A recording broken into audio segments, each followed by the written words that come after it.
Vou estar fazendo a leitura de Mateus 27, desde o verso 45 até o versículo 61. E a exposição ela vai ficar restrita nos versos 55 a 61, que é a parte do texto que ainda nós não vimos. Mas é importante nós lermos o texto maior, mais amplo, até para a gente entender o que está acontecendo neste momento aqui no Evangelho. Então, se você já abriu a sua Bíblia, Mateus 27, a partir do verso 45.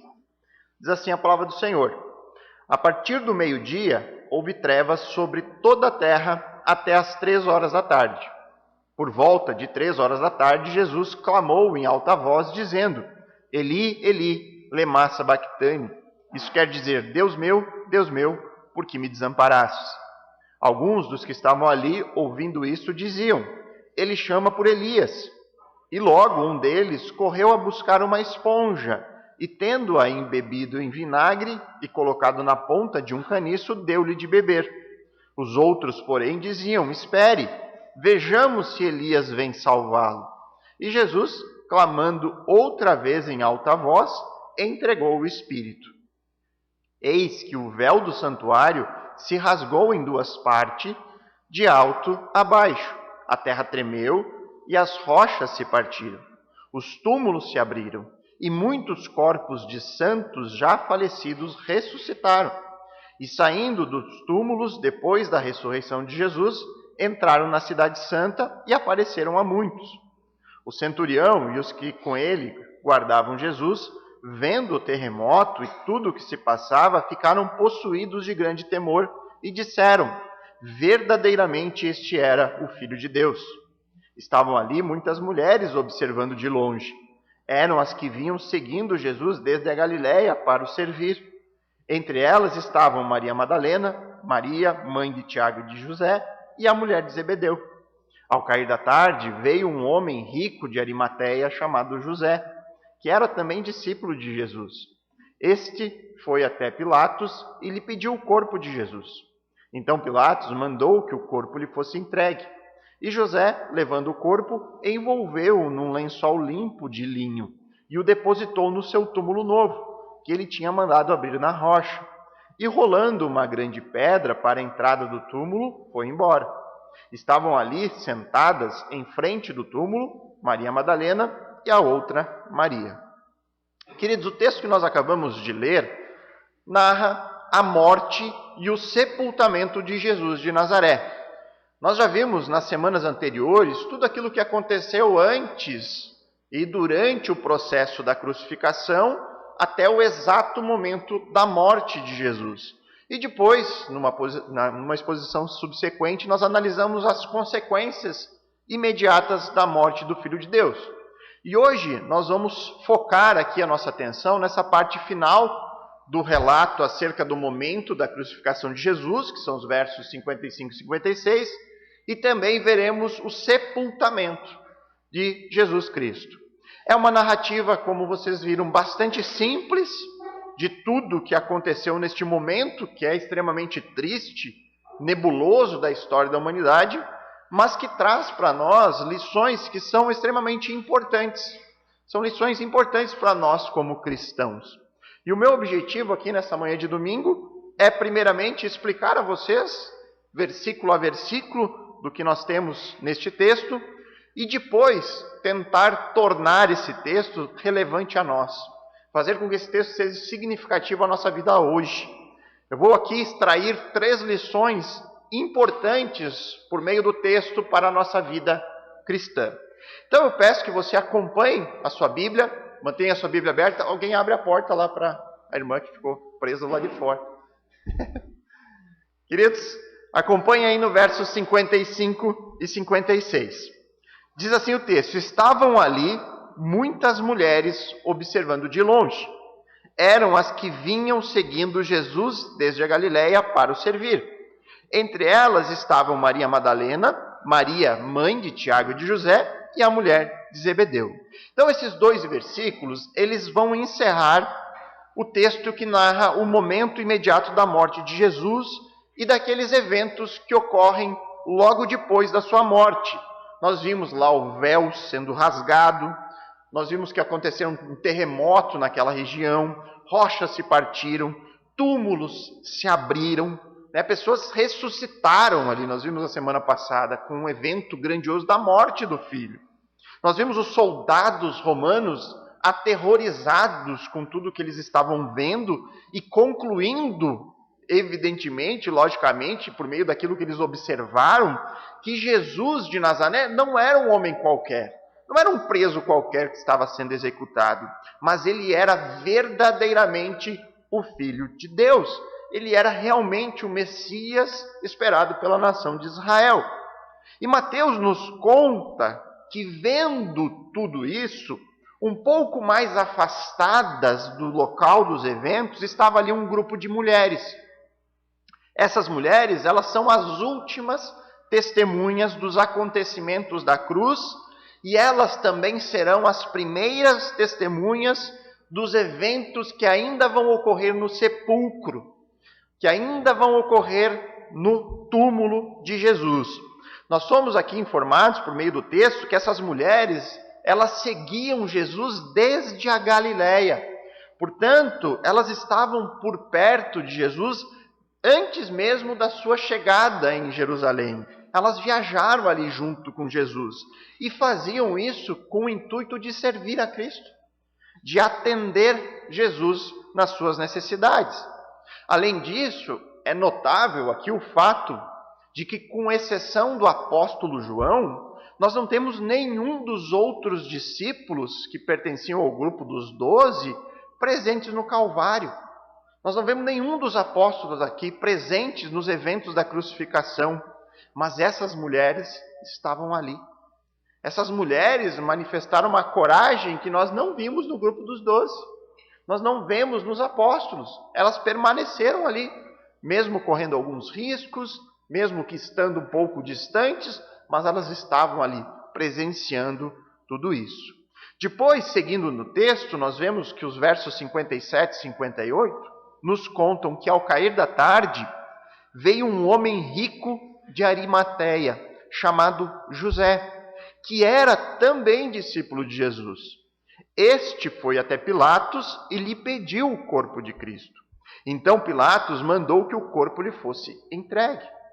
Então, a prática romana, o que era comum de acontecer em casos de crucificação, era deixar o corpo dos criminosos apodrecendo na cruz. Essa era a prática. Eles deixavam lá por vários e vários dias. Eles só eram retirados e enterrados, ter um sepultamento digno, se houvesse uma permissão direta das autoridades romanas. Se uma autoridade romana não autorizasse, não era permitido. E uma autorização, ela só era dada caso o crime que aquela pessoa tivesse cometido não fosse algo diretamente relacionado ao império. Então, jamais um traidor do império seria libertado, o seu corpo seria tirado de lá para receber no sepultamento. Eles deixavam lá exposto para a vergonha, para alguma forma de pedagógica para os demais. Olha o que acontece para quem se volta contra o império. Eles permanecem aí apodrecendo na cruz. Já quando a gente olha para a questão do povo judeu, para o judeu havia uma regra clara nesse contexto.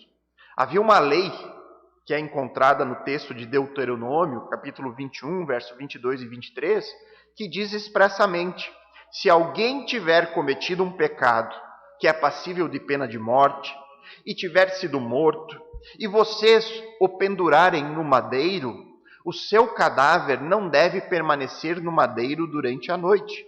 É preciso sepultá-lo no mesmo dia. É isso que diz a lei do Senhor. Pois o que for pendurado no madeiro é maldito de Deus. Assim vocês não contaminarão a terra que o Senhor, seu Deus, lhe dá por herança. Então, para o judeu havia uma regra clara. Eles não poderiam deixar um outro judeu pendurado, que foi executado, pendurado no madeiro durante a noite. Ele deveria ser sempre sepultado no mesmo dia. E é por esse motivo que, ao cair da tarde, aparece esse homem aqui, José de Arimateia. Era um membro destacado do Sinédrio. Era um homem rico. E ele vai diretamente até Pilatos e pede ali a autorização para retirar o corpo de Jesus. e providenciar para Cristo o seu sepultamento. E aí então, caso ele recebesse autorização, José ainda teria que correr para fazer tudo isso, providenciar o sepultamento antes de iniciar o sábado. Nós sabemos que nós estamos aqui na execução, a cruz acontece na sexta-feira. E o sábado judaico ocorre ao cair da tarde. O sábado inicia no final da sexta-feira, do dia normal do nosso calendário. Então José ele precisava receber autorização, correr lá, retirar o corpo, prepará-lo e sepultá-lo antes do sábado, porque a lei também não permitia que ele fizesse isso num dia sagrado para o judeu. Então Mateus aqui ele é um pouco resumido em relação a este ponto do seu relato. Por isso que quando a gente tem algo assim, é sempre bom a gente consultar os outros evangelhos. Nós temos 4 evangelhos nas Escrituras. São 4 relatos de pessoas diferentes sobre os mesmos eventos. Então, às vezes, você não tem uma informação num que você encontra no outro. E aí você consegue completar o cenário de maneira mais completa. Você consegue visualizar a história de uma maneira mais ampla. Por exemplo, o evangelista Marcos, ele vai nos contar que Pilatos, quando soube, quando José de Arimateia chega até ele e pede o corpo, Pilatos ele ficou surpreso pelo fato de Jesus já ter morrido. Ele diz lá em Marcos 15, 44, que Pilatos admirou-se que ele já estivesse morrido. E tendo chamado o centurião, perguntou se havia muito que Jesus havia falecido. E aí, recebendo a informação, Pilatos recebe a informação que Jesus de fato está morto, e aí então ele concede que José leve o corpo para o sepultamento. E por que Pilatos faz isso? Por que ele concede esse direito de Jesus ser sepultado? Porque Pilatos, como nós vimos no julgamento do Sinédrio, ele tinha convicção de que Jesus era um homem inocente. Ele tinha convicção de que Jesus não era nenhum mal ou uma ameaça ao Império Romano. Que o problema era entre eles, os judeus. Era por inveja que os judeus haviam entregue a ele. Então, Pilatos permite que José leve o corpo de Cristo. E aí o verso 59 e 60 diz que e José, levando o corpo, envolveu-o num lençol limpo de linho e o depositou no seu túmulo novo, porque ele tinha mandado abrir na rocha. E rolando uma grande pedra para a entrada do túmulo, foi embora. E aqui nós podemos ver como José de fato era um homem rico. Isso pelo fato de que ele tinha um túmulo novo, que ele mesmo havia mandado fazer, escavando diretamente na rocha. O texto também, não aqui em Mateus, mas nós vamos ficar sabendo por outros evangelhos, que José ele levou uma grande quantidade de especiarias para preparar o corpo de Cristo. Mateus não fala sobre isso no seu relato, mas João, no seu evangelho, em João 19:39, diz que José levou cerca de 35 quilos de um composto de mirra e aloés. Eram especiarias extremamente caras. Então ele estava levando uma quantidade muito grande, financeiramente falando, de dinheiro para preparar o corpo de Jesus. E obviamente a gente deve pensar, José não estava sozinho aqui, Imagina como que ele poderia carregar o corpo de Jesus, ainda levar 35 quilos de especiarias e providenciar o sepultamento. José não estava sozinho nas circunstâncias. Quem estava com ele? Também o apóstolo João vai complementar o seu relato, dizendo que com ele, com José de Arimateia, estava também um outro religioso, um religioso que possui bastante destaque na narrativa bíblica, um fariseu bem conhecido chamado Nicodemos. Aquele mesmo de João 3. Tem uma conversa com Jesus na calada da noite. Nicodemos estava junto com José de Arimateia nessa situação. Então José e Nicodemos, tendo carregado o corpo, depositaram dentro de um túmulo, rolaram uma grande pedra ali para fechar a entrada do mesmo e foram embora. Aqui nós podemos dizer que se cumpriu Isaías 53:9, que diz: designaram-lhe a sepultura com os ímpios, mas com o rico esteve na sua morte. Era uma profecia que apontava para este momento do sepultamento. Jesus foi sepultado no túmulo um rico, de um homem rico, né? Então o texto de Mateus ele vai prosseguir dizendo no verso 61 que estavam ali sentadas em frente ao túmulo Maria Madalena e a outra Maria. Maria Madalena e a outra Maria, obviamente, quem é essa Maria? Aquela que ele já citou anteriormente, Maria, mãe de Tiago e de José. Elas seguiram ali silenciosamente o que estava acontecendo com o corpo de Jesus, silenciosamente porque pela lei romana ninguém poderia demonstrar luto por uma pessoa crucificada, então eles não poderiam lamentar, não poderiam fazer um cortejo ou qualquer tipo de ato memorial ali para aquela pessoa. Eles tinham que permanecer em silêncio, como se nada tivesse acontecendo. Então essas mulheres seguiram José e Nicodemos, viram o corpo de Jesus sendo levado e colocado em um túmulo novo, que José havia escavado em uma rocha. Era um túmulo que nunca havia sido usado. As mulheres viram também o momento em que a pedra foi rolada, fechou ali o sepulcro, e uma vez que elas viram tudo isso, elas foram embora. Então essa é uma narrativa bastante simples acerca do sepultamento de Jesus de Nazaré. Quais foram as pessoas envolvidas, né? O que elas fizeram, o papel de cada uma ali. E a partir de agora, queridos, tendo explicado o texto, eu gostaria de destacar alguns pontos aqui do texto que servem para o nosso aprendizado. E aqui é um tanto quanto desafiador, né? A gente vai para o texto, olha essa narrativa e diz, mas de que forma esse texto pode me acrescentar algo na minha vida cristã? E aqui que é o momento devocional, né? Eu digo que toda a exposição bíblica, ela é de alguma forma um devocional. Primeiro foi um devocional para mim ao preparar a pregação, mas tem que ser um devocional para todos nós. Isso que é expor o texto bíblico, é explicar, aplicar e tornar o texto relevante a nós. Então aqui é o momento que nós devemos pensar, né? E isso deve ser uma prática de todos nós no nosso dia a dia ao ler as Escrituras. Né? Quando nós lemos o texto bíblico, nós devemos pensar, poxa, eu li esse texto hoje, né? No meu devocional, li aqui um capítulo das Escrituras. O que esse texto pode acrescentar na minha vida? O que eu posso aprender com isso que está escrito aqui?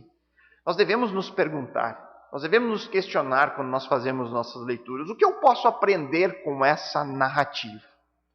Então aqui eu vou destacar 3 lições importantes que nós podemos retirar do texto de hoje.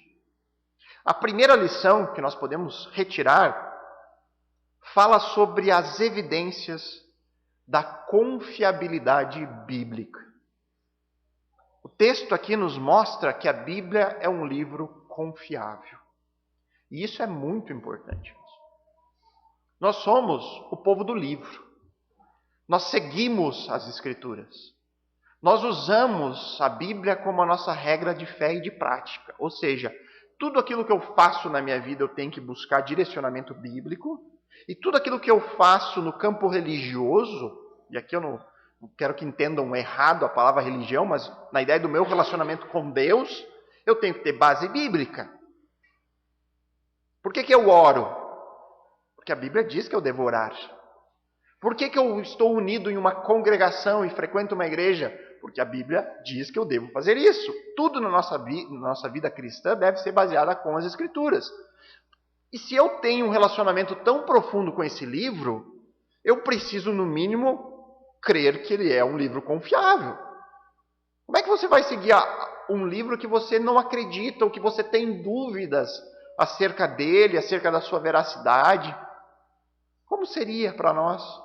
Não, eu preciso ter convicção. Este é um livro diferente. Eu creio realmente que ele é a palavra de Deus. E aqui nós temos um bom exemplo disso. Do porquê que nós podemos confiar. A Bíblia ela apresenta evidências internas, a gente diz, evidências que ela mesma nos dá, para mostrar o quanto ela é confiável. Reparem que Mateus ele vai utilizar nessa sua narrativa vários momentos apontando quem foram as principais testemunhas desses eventos. Você olha no versículo 56 e Mateus coloca ali que Maria Madalena e Maria, mãe de Tiago e José, e a mulher de Zebedeu estavam ali, observando, foram elas que viram aquilo. Depois, no versículo 61, novamente, Mateus nos informa que quem que presenciou o sepultamento? Maria Madalena e a outra Maria, Maria, mãe de Tiago e de José. Isso aqui dá a tônica também para quem serão as primeiras testemunhas da ressurreição. Nós vamos ver isso no início de Mateus 28. A ressurreição de Cristo. Quem são as testemunhas da ressurreição? As primeiras pessoas que viram? Maria Madalena e Maria, mãe de Tiago e de José. Então significa que Mateus está nos dizendo que todos os principais eventos que são o centro do cristianismo, qual que é o resumo do Evangelho, as boas notícias de Cristo? Jesus morreu pelos nossos pecados e ressuscitou. Isso, essa é a boa notícia. Jesus morreu pelos nossos pecados e ressuscitou. E aí Mateus está nos dizendo que esses eventos que são o centro, o cerne do Evangelho, eventos onde a fé cristã se sustenta ou desmorona, nós temos como as principais testemunhas disso algumas mulheres. Algumas mulheres foram as principais testemunhas disso. E é graças ao que elas viram e contaram a outros que nós podemos ler o que nós vimos agora no Evangelho de Mateus. Tá, pastor, mas o que isso quer dizer? Que as mulheres são testemunhas mais confiáveis do que homens? Provavelmente até sejam. Mas isso, irmãos, são esses simples exemplos que trazem a nós uma evidência da confiabilidade bíblica, especialmente quando nós analisamos o contexto daquela cultura. Quando nós analisamos como que o testemunho de uma mulher era vista naquele tempo. Se eu quero forjar uma história, irmãos, se eu quero dar credibilidade para alguma coisa que nunca aconteceu, uma das formas de fazer isso é usar uma tática da falsa autoridade.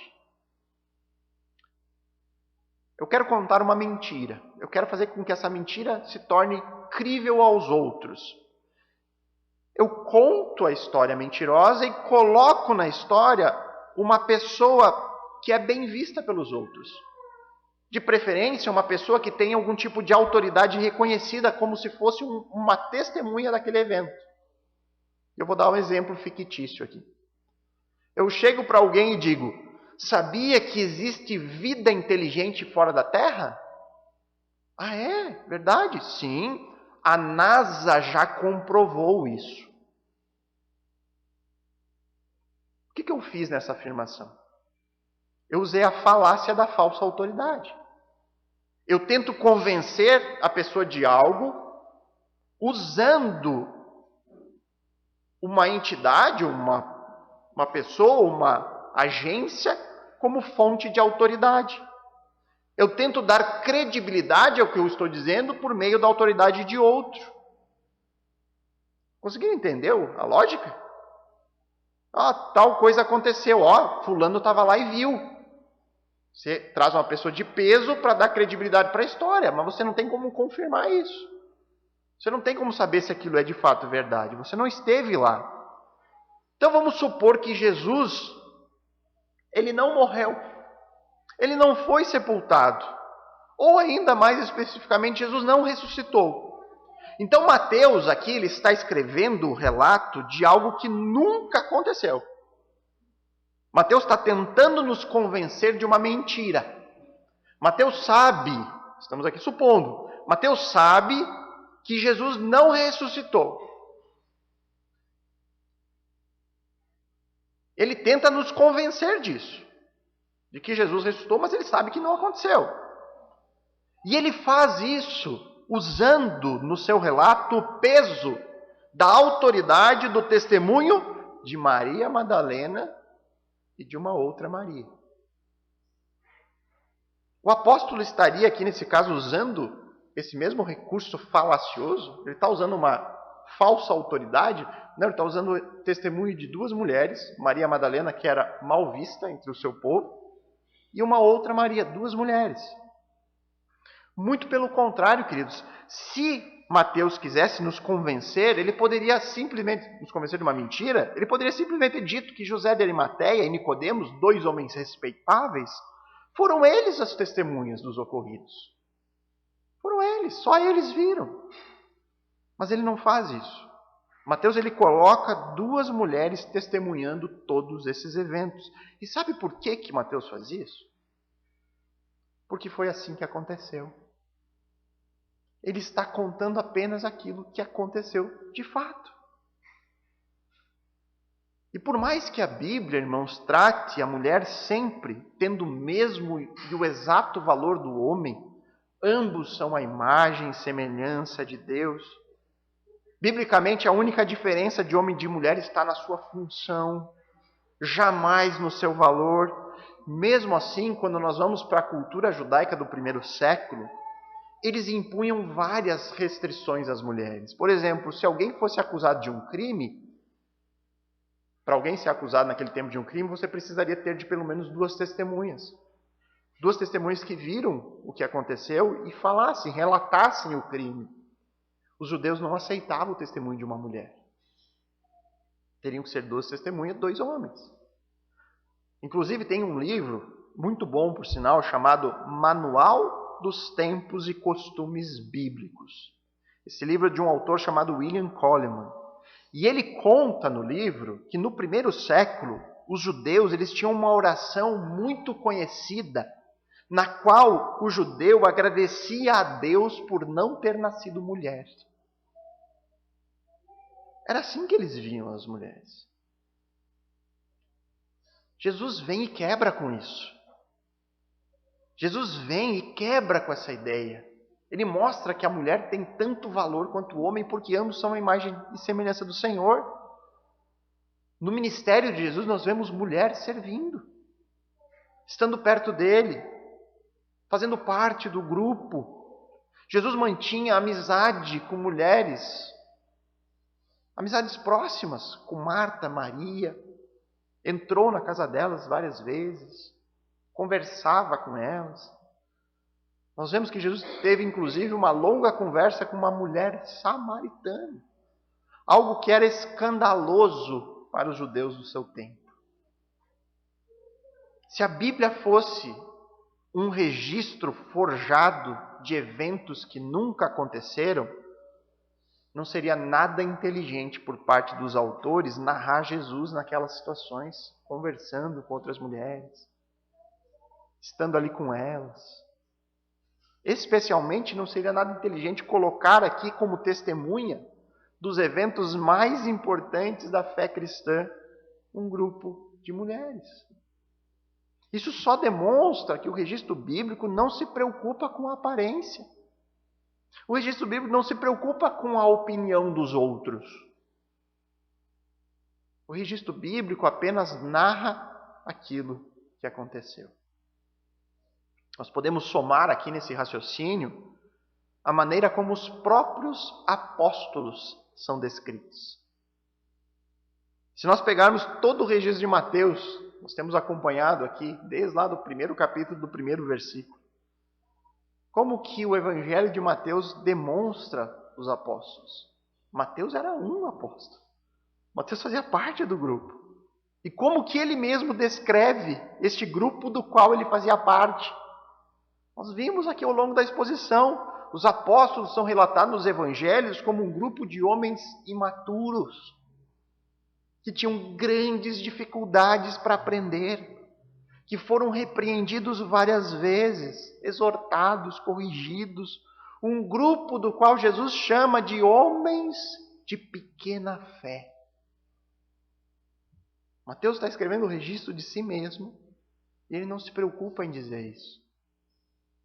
Se ele quisesse forjar uma história, se fosse tudo isso uma mentira, você acha que alguém escreveria de si mesmo assim?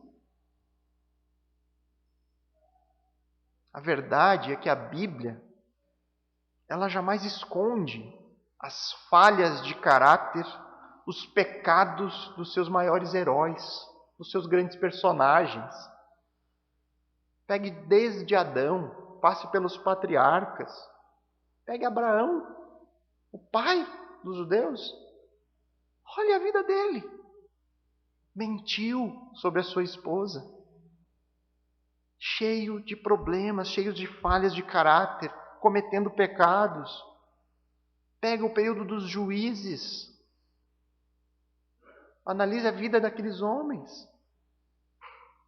Pegue os reis de Israel. Pegue o exemplo daquele que é chamado na Bíblia de o homem segundo o coração de Deus, Davi. Eram homens perfeitos, de acordo com o relato? Longe disso. Pelo contrário, a Bíblia jamais apresenta esses homens como um exemplo de moral ou de conduta. A Bíblia não diz para nós, siga o exemplo moral de Davi. Não. Ela diz, siga o exemplo de fé, porque Davi reconheceu o seu pecado, se arrependeu e buscava obedecer a Deus. Siga o exemplo deles na fé. Afinal de contas, eles confiaram, mesmo pecadores, confiaram nas promessas do Senhor. A Bíblia, ao apresentar para nós todas as falhas dos seus grandes e principais personagens, ela demonstra para nós que ela é, de fato, um livro único. Sem igual, diferente de tudo que existe. Procure outros livros semelhantes. Leiam o que outros personagens ou gurus da história espiritual deste mundo já escreveu. Leia sobre Maomé, leia sobre Allan Kardec e perceba se nos livros deles eles enaltecem os seus próprios defeitos, as suas falhas de caráter. Você não encontra. Isso só demonstra que a Bíblia é, de fato, um livro confiável. E essa aqui é a primeira lição. Mas é uma lição importante a ser destacada dentro dessa narrativa. As evidências de que a Bíblia é um livro confiável. A segunda lição que eu quero trazer aqui vem por meio de um novo personagem. Uma pessoa que aparece de maneira repentina na história e que, da mesma forma que ele chega, ele vai desaparecer. Nós podemos aqui aprender lições preciosas por meio das atitudes inspiradoras de um discípulo desconhecido. Esse texto nos apresenta um discípulo de Jesus que era desconhecido de nós até este momento. E que depois desta narrativa, ele também vai desaparecer da história bíblica. Trata-se de José de Arimateia. Que informações nós temos aqui deste homem? Mateus, ele nos diz que José era um homem rico e ele era um discípulo de Jesus. Ou seja, ele não fazia parte do grupo dos apóstolos, mas era alguém que de fato acreditava em Jesus. Era um homem que havia de fato acreditado que Jesus é o verdadeiro Messias que veio ao mundo para salvar o seu povo do pecado deles. O Evangelho de Marcos, no capítulo 15, verso 43, vai nos dizer que José era um membro ilustre do Sinédrio. Ele fazia parte daquela organização religiosa dos judeus. E ele não era um membro qualquer, ele era um membro destacado. Era alguém de destaque entre aqueles líderes. Um homem, segundo Marcos, que esperava o reino de Deus. E aí, seguindo na coleta de informações sobre José de Arimateia, nós temos Lucas, no capítulo 23, versos 50 a 51, dizendo que José era um homem bom e um homem justo. Que provavelmente ele estava no julgamento que ocorreu lá na casa do sumo sacerdote Caifás. Mas José não havia concordado com o que estava sendo feito. José não tinha concordado nem com o plano, nem com a ação que o Sinédrio estava propondo. E aí, por fim, em João 19:38, diz que José de Arimateia, ele era um discípulo verdadeiro de Jesus e que ele mantinha isso em segredo porque ele tinha medo dos demais judeus. Ou seja, ele havia depositado a sua fé em Jesus, ele acreditava que Cristo é o Filho de Deus, mas ele não contava isso publicamente com medo da reação dos seus conterrâneos. E aí, com base nos 4 evangelhos, nós conseguimos montar um perfil bem completo deste homem. José de Arimateia era um judeu que desfrutava de alta posição social, era um homem rico, era um membro destacado do Sinédrio, aquele grupo político que dominava as ações no judaísmo, era um crente verdadeiro em Jesus, mas que tinha a sua fé em silêncio. Ele se mantinha em silêncio porque ele tinha medo da reação dos outros judeus.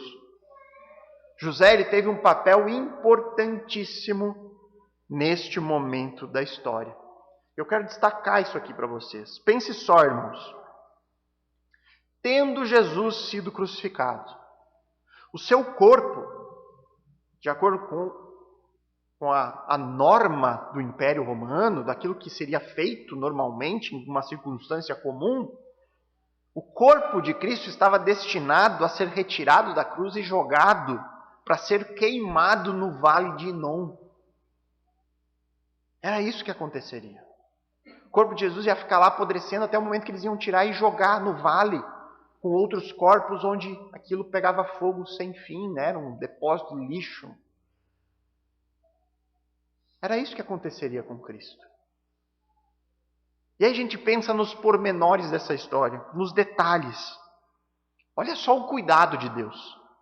Olha só a providência. Olha só a soberania do nosso Senhor agindo aqui. Onde estavam os apóstolos? Escondidos. Os apóstolos, o grupo de 12, aquele grupinho mais íntimo, né? Judas Iscariotes já havia tirado a sua própria vida, né? Tinha só 11 ali naquele momento. Eles estavam escondidos com medo. Medo daquilo que estava acontecendo. Medo do que havia acontecido com Cristo. Medo de serem pegos, de serem condenados, de serem colocados também em cruzes. Eles estavam com medos. Mas vamos supor que eles estivessem presentes. Vamos supor que um dos 12 ali, do grupo ali que restou, de 11, que eles fossem até o governador da Judéia. Tivessem coragem e fossem lá. Será que Pilatos receberia algum deles? Será que Pilatos ia abrir uma audiência ali para ouvir o que eles tinham a dizer? Será que Pilatos iria permitir que eles tirassem o corpo de Jesus e levassem para ser sepultado? Certamente não. Os próprios líderes dos judaicos ali, os membros do Sinédrio, eles iriam reagir a isso. Eles iam dizer, não permita que eles levem. Porque é isso que eles vão dizer no verso 64 do texto. Eles dizem para Pilatos, olha, vamos montar uma guarda no túmulo para não permitir que vindo os discípulos levem o corpo. Eles tinham medo disso, eles iam dizer, não vamos permitir. Numa circunstância normal, Jesus estava destinado a apodrecer na cruz e ser jogado no vale de Inom. Era isso que aconteceria com o corpo. Mas olha o que Deus faz. Olha a providência. Deus vai lá e resgata um membro ilustre do Sinédrio. Ele vai lá e alcança aquele homem. Você é meu. Você tem um propósito na história. Estou te salvando com um objetivo. Você vai ser meu servo neste mundo. E você vai ter um papel crucial nesses eventos. Jesus foi lá e salvou um membro do Sinédrio. Alguém que teria acesso a Pilatos. Porque certamente ele só foi recebido pelo governador porque ele era um homem respeitado. Ele era um membro ilustre. E aí Deus vai lá e enche aquele homem de coragem para que ele possa ir lá e fazer um pedido como esse. Porque nós vimos que José, ele mantinha a sua fé em segredo, porque ele tinha medo dos judeus. E aí Deus vai lá, salva ele e enche aquele homem de coragem. Nós poderíamos aqui ficar só falando sobre o fato de José ser um discípulo secreto. Olha só como ele escondeu a sua fé. Nossa, não é um exemplo a ser seguido. Só que isso acabou nesse dia.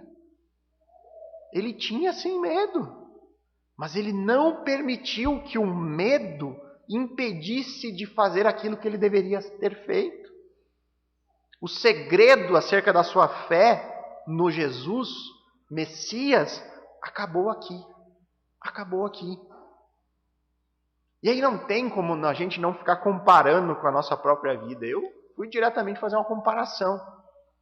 Porque é possível, irmãos. Eu diria que é quase certo que em algum momento da sua trajetória cristã, você também já teve medo de confessar publicamente a sua fé.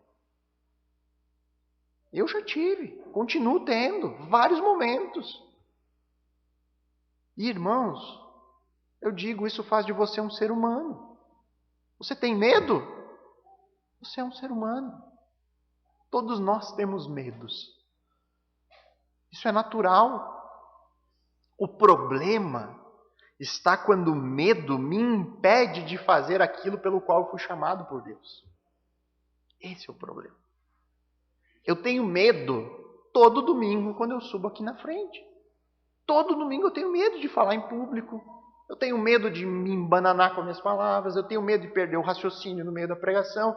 Eu tenho muitos medos. Mas eu não permito que esse medo me impeça de fazer aquilo que Deus me chamou para fazer. Esse é o ponto. Da mesma forma, irmãos, que todos nós somos chamados a proclamar a nossa fé. Nós somos chamados por Deus. Nós somos crentes. Nós somos chamados a anunciar a salvação que há em Cristo Jesus. Não é opcional. Não é só para alguém que supostamente tem dom de evangelismo. Todos nós. É grande comissão. É para todo discípulo. E nós vamos ter medo de fazer isso. Você vai ter medo de falar sobre Cristo. Isso é natural. Isso é humano. O que não pode acontecer é o medo me impedir de cumprir a missão que Cristo me confiou. No caso de José, certamente o que ele estava fazendo aqui era um insulto ao Sinédrio. Ele era um membro destacado daquele grupo. O grupo que ele fazia parte seria insultado com a posição que ele tomou. Imaginem só, irmãos, ele era um ilustre membro e ele está ali publicamente tomando o lado daquele que havia sido desprezado, insultado e vergonhosamente crucificado por eles mesmos. Você acha que José não continuou com medo aqui? Você acha que o medo foi totalmente embora? Você acha que ele não continuou tendo medo do que aconteceria depois que ele tomasse essa posição? A diferença é que o homem aqui, José, ele venceu o medo.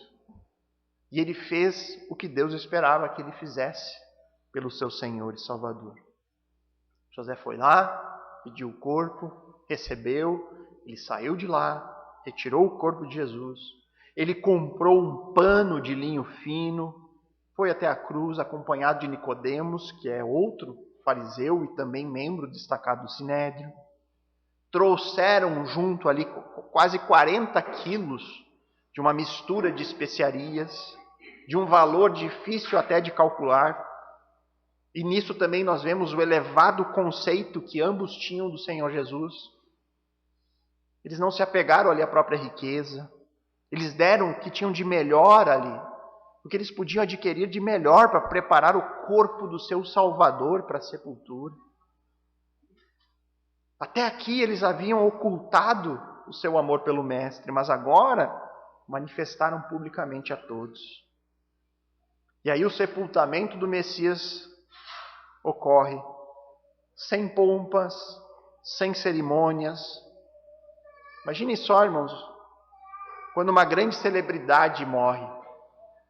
O que nós vemos aí no velório, né?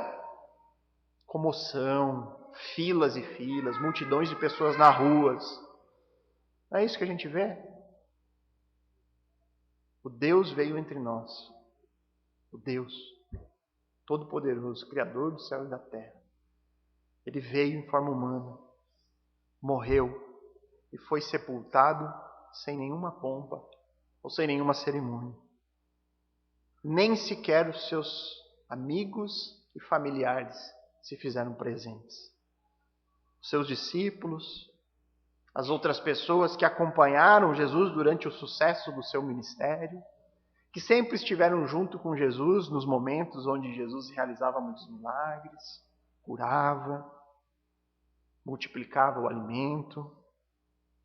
Todas essas pessoas que estiveram com Jesus nas outras ocasiões estavam agora invisíveis, distantes, escondidos, por medo de serem apanhados, por medo de serem castigados como cúmplices de Jesus.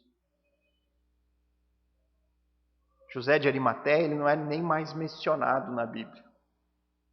Mas essa ação dele, uma ação corajosa, uma ação extremamente importante neste momento crucial, o distingue de todos os outros discípulos, que ficaram com medo, que eram pessoas de pouca influência, sendo galileus, na sua maioria, eram desprezados pelos que moravam em Jerusalém. Mas José, ele agiu na hora certa, com convicção, com coragem, saiu do esconderijo para cumprir com o seu chamado, não mediu riscos, e desta forma, ele se tornou o primeiro homem a honrar o Messias depois da sua morte. Foi o homem que preparou o corpo do Senhor e o sepultou, e isso será lembrado para sempre. Então nós vimos até aqui duas lições que nós podemos retirar do texto. A primeira lida com a confiabilidade do texto bíblico. A segunda vem por meio do exemplo das atitudes de um discípulo desconhecido. A terceira informação importante que nós retiramos dessa narrativa, ela tem a ver diretamente com a ação realizada por José de Arimateia. A informação crucial de que Jesus de Nazaré foi sepultado. Foi por conta da ação, do pedido de José, que foi realizada uma espécie de investigação oficial para ver se Cristo realmente estava morto. Uma investigação foi aberta por Pôncio Pilatos. Nós vimos o texto que Pôncio Pilatos ele se admirou e mandou os soldados verificar a informação. Pilatos disse, olha, verifiquem se ele morreu mesmo, se ele já está morto. E o registro disso, ele é importante para nós.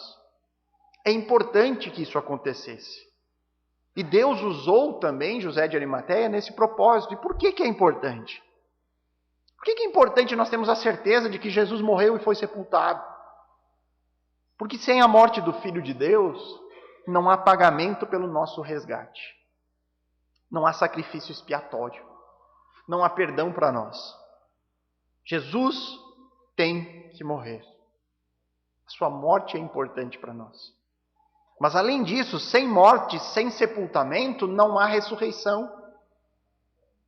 E sem ressurreição não existe a comprovação de que o sacrifício de Jesus foi aceito. Você imagine o que aconteceria acerca da ressurreição se Jesus fosse jogado no Vale de Inom e o seu corpo apodrecesse lá? Quando dissesse que Jesus ressuscitou, o que diriam? Ah, mas o corpo foi consumido. O corpo desapareceu mesmo. Jogaram no fogo, como é que não ia desaparecer? Ah, tem alguns aí dizendo que ele apareceu, mas são tudo louco. O sepultamento era extremamente importante para dar credibilidade à ressurreição. Eu não sei se todos sabem, irmãos, mas é uma tarefa muito difícil, aqui historicamente falando, provar ou até mesmo questionar a veracidade do relato bíblico. É muito difícil. É muito difícil para os críticos da Bíblia ter que provar que a Bíblia mente quando diz que Jesus de Nazaré morreu e ressuscitou. É um desafio tremendo para eles. Nós já falamos aqui várias vezes na igreja. A Bíblia é um relato histórico. Muita gente tenta trazer a Bíblia como um livro de contos de fada, de histórias inventadas. Não, a Bíblia é um relato histórico de eventos que foram testemunhados. Especialmente os evangelhos. São relatos de testemunhas que contam todos os eventos que envolveram a vida, a morte e a ressurreição de Jesus de Nazaré. Então, se eu afirmo que a Bíblia é um registro falso de eventos que nunca aconteceram, se eu digo isso para vocês, olha, irmãos, a Bíblia é falsa. Ela não é verdadeira nos seus relatos. Eu tenho que provar isso. Eu tenho que dizer o porquê. Tá, mas qual é a prova que você tem que o relato é falso? E isso muitos tentam fazer ao longo da história. Muitos tentam provar que a Bíblia é mentirosa. E aí, se eu digo, olha, Jesus nunca morreu, ou Jesus não ressuscitou, prove. Qual é a sua prova? O que você pode me apresentar de evidência de que isso não aconteceu e que a Bíblia é mentirosa? E uma das teorias usadas para justificar que muitas pessoas viram Jesus depois de morto, porque é isso que nós temos, testemunhas dizendo, Jesus apareceu para mim, Jesus morreu, foi sepultado, mas eu vi ele, e ele estava ressuscitado, ele ressuscitou. Uma das teorias que as pessoas usam para justificar a aparição de Jesus depois da morte é chamada de teoria do desmaio. É uma das teorias. Então algum crítico veio e disse, olha, Jesus não ressuscitou. Como você prova isso para mim? Olha, o que aconteceu com Jesus é o que eu chamo de teoria do desmaio. Ah, então me explique. E aí a pessoa vai explicar. Essa teoria afirma que Jesus não morreu na cruz. Que Cristo ele ficou gravemente ferido e foi retirado por José ainda vivo. E aí depois, posteriormente, tratado, recuperado dos seus ferimentos, ele apareceu novamente para os discípulos. Olha, foi isso que aconteceu. Você não viu que Pilatos ficou surpreso? Como é que ele tinha morrido tão rápido? Ele foi enganado. E ali José tira Cristo ainda em vida. Ele desmaiou, já estava sofrendo em angústias profundas, mas estava vivo ainda. O que você acha dessa teoria? No que é mais fácil acreditar? No que diz o texto? No que afirma o próprio Pilatos, que mandou verificar que Jesus estava realmente morto? Ou você acha que os romanos seriam enganados dessa forma? Você acha que um soldado romano não sabia verificar? Por que o soldado deu um golpe ainda para ter certeza? Atravessou as costelas com uma lança. Acho que eles deixariam qualquer pessoa descer da cruz ainda vivo. O que é mais fácil para nós? Crer no registro bíblico e que traz um grupo grande de testemunhas oculares que dizem que Jesus morreu e foi sepultado? Ou é mais fácil acreditar em teorias como essa, que parecem muito mais uma piada de mau gosto? Mas no final das contas, irmãos, de onde surgem essas teorias? Eu fico pensando sobre isso. Por qual motivo uma pessoa se debruça para desenvolver algo assim? Para conseguir encontrar uma maneira de escapar das Escrituras. Para dizer assim, não é verdade isso. Por que será que essas teorias aparecem? Para mim, irmãos, isso nada mais é do que uma atitude desesperada de não querer lidar com o conteúdo bíblico. O problema não está na morte de Jesus. O problema não está na falta de evidências sobre isso. Não está no fato de que testemunhas pouco confiáveis foram colocadas aqui no texto. O problema está na consequência disso para o desenrolar da história e para o desenrolar da minha própria vida. Saber que Jesus morreu e ressuscitou traz implicações diretas para mim. Esse é o ponto. Se eu afirmo que isso aconteceu, se eu digo, olha, eu creio realmente, as evidências apontam para que Jesus de fato morreu e ressuscitou, o que eu faço com o resto? Lá em 1 Coríntios, capítulo 15, verso 3 a 4, Paulo diz, antes de tudo, entreguei a vocês o que também recebi. Olha, estou ensinando a vocês algo que eu recebi. Cristo morreu pelos nossos pecados, segundo as Escrituras. E foi sepultado e ressuscitou ao terceiro dia, segundo as Escrituras. Olha, eu recebi, que também estou entregando para vocês. Isso aconteceu. Isso aconteceu. Jesus morreu pelos nossos pecados e ressuscitou. E se eu afirmo que isso aconteceu, se Jesus morreu, foi sepultado e ressuscitou, então eu tenho que lidar não apenas com os eventos, mas com as palavras que foram ditas por Jesus. Especialmente eu tenho que lidar com os chamados que Jesus faz de que eu preciso me tornar um discípulo. Que eu preciso amá-lo com todo o meu ser. Que eu não posso viver como eu quero. Eu tenho que viver como Ele diz que eu tenho que viver. Eu tenho que lidar com o que a Bíblia diz, que eu tenho que renovar a minha mente por meio da palavra que Ele me entregou. Eu preciso lidar com o fato de que a Bíblia diz que um dia eu estarei na frente dele prestando contas da minha vida.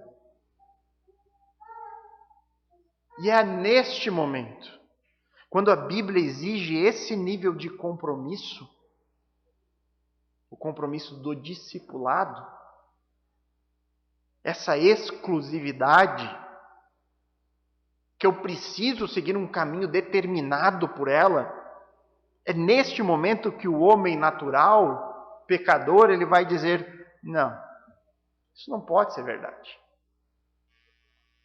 Não importam as evidências. Eu não aceito esse tipo de coisa. Eu não quero isso. Eu não preciso disso para a minha vida. E aí, busco alternativas para as Escrituras. Ah, mas isso não aconteceu. Eu acho que é melhor acreditar no desmaio. Melhor acreditar na teoria. A Bíblia está aqui, queridos. A Bíblia está provavelmente na sua mão. E ela está presente entre nós há vários séculos. Está aí. O que nós faremos com ela? O que nós faremos sobre o seu conteúdo? O que você fará a respeito? Qual vai ser a sua decisão pessoal sobre ela? Ou nós cremos, ou não cremos. Crer em partes, crer em pedaços, crer naquilo que é bom para mim, não é compromisso, não é discipulado. É a mesma coisa que nada. Não existe caminho do meio no cristianismo. Ou você se torna um discípulo, ou você não se torna. Ou você se interessa pela palavra de Cristo, ou você não se interessa. Não existe meio termo, irmãos. E aqui eu não estou dizendo que nós vamos nos tornar pessoas perfeitas sem pecados e que você tem que ser santo, meu Deus. Não, queridos. Nós vamos continuar pecadores. Mas a minha disposição em conhecer, em aprender, em pôr em prática, isso tem que mudar. Jesus morreu, ressuscitou. Você crê? Então você tem que lidar com as palavras dele. Você tem que lidar com as palavras de Cristo. Ele é quem dizia ser. E ele diz que nenhum discípulo dele pode ter um coração dividido entre o mundo e ele mesmo. Ele diz, olha, você não pode amar nem mesmo os seus pais, os seus filhos mais do que a mim, senão você não é digno de mim. São palavras duras. O que faremos com elas? Então eu gostaria, irmãos, agora, no momento final, que você pensasse um pouco sobre isso. Sobre essas 3 lições que nós aprendemos por meio do texto de hoje. Eu quero que você pense por um instante sobre as Escrituras. A Bíblia, ela é para você um livro confiável? Se ela é um livro confiável para você, que diferença prática ela exerce na sua vida? Você procura nas Escrituras orientações para tomar decisões? Para diariamente receber instruções sobre como você deve viver no tempo presente? Você vê nela fonte de orientação suficiente para a sua vida neste mundo? Isso fala muito se você de fato crê que ela é um livro confiável ou não. A sua disposição para com ela. Em relação a José de Arimateia, o seu exemplo, o que você pôde aprender com ele? Será que em algum momento da sua caminhada, o medo da reação das outras pessoas impediu você de cumprir o seu chamado cristão? Será que em algum momento você não agiu de uma maneira onde o medo impediu você de fazer aquilo que Deus espera? Se sim, o que você pode fazer para impedir que isso ocorra de novo? E por fim, você realmente crê que Jesus morreu, foi sepultado e ressuscitou? Você crê nisso? Se sim, como isso deve impactar, ou deveria impactar na sua vida de forma prática? O que isso significa? Irmãos, são simples meditações, mas que são fundamentais para nós. Porque se eu não creio, eu estou condenado. É isso que a Bíblia diz. Não é a minha opinião. Eu gostaria muito de poder pregar que todo mundo vai ser salvo no último dia. Mas aí, eu mesmo seria um descrente em relação a este livro. Eu seria alguém que diria, olha, a Bíblia não é confiável, porque a Bíblia fala algo que eu estou dizendo para você que não é verdade. Mas a Bíblia diz que apenas serão salvos aqueles que estiverem em Cristo, unido a Ele, crendo que Jesus morreu pelos meus pecados e ressuscitou, ou seja, a ressurreição autêntica que Deus aceitou o que foi pago. Eu estou seguro nele. É isso que eu preciso. Esse é o Evangelho. É só isso, irmãos. É crer em Jesus como único e suficiente Salvador. Ah, mas onde estão as obras? As obras não me salvam. Se você confia em si mesmo, você está perdido. Se você acha que vai ser salvo porque você frequenta a igreja, porque você... eu leio a Bíblia há muito tempo, eu conheço as Escrituras... Você está perdido ainda, irmão.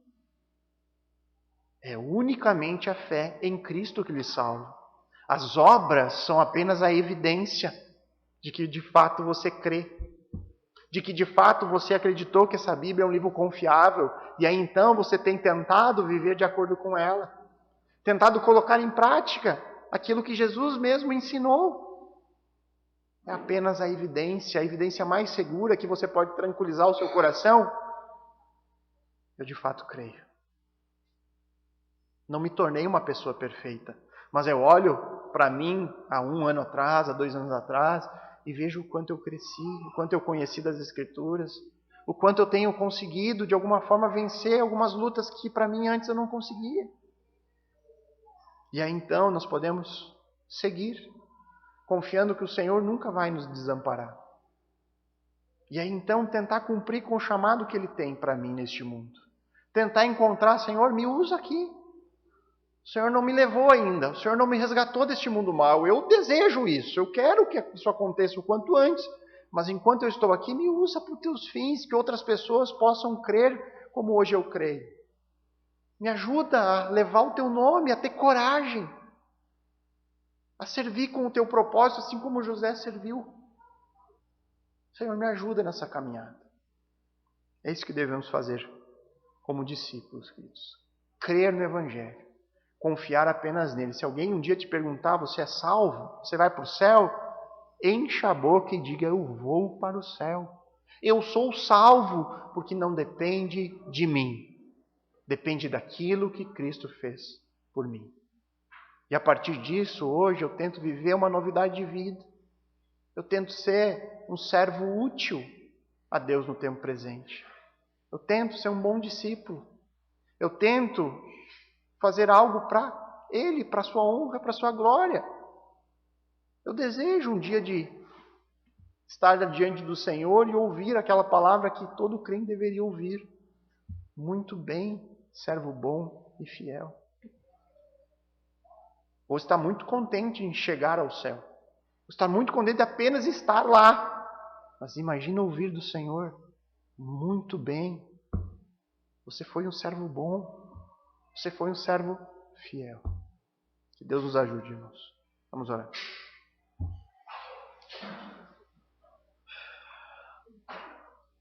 Bondoso Pai, soberano Senhor, amado Deus, obrigado pela Tua santa palavra, que mais uma vez foi aqui lida, explicada e aplicada entre nós.